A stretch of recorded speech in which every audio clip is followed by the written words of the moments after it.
Senin için mazali bo'lgan qatlamonli pirogimizni pishiryapmiz. Tuzli oz hammaga yoyib.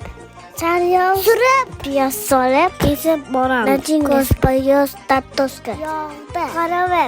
Ralimizni yoyib, nachinkamizni solib, suv idoni tandik solamiz. Ustiga sepga qo'yamiz. Men mozaq ham qildim. Bu pirogimizni iftorlik dasturxonimizga totiymiz. Ramazon challenge 22-video. Sizlarga yoqdimi? Aziz onasi, siz bilan bitta yurakchi, kommentariya va duo do'stingizga jo'nating.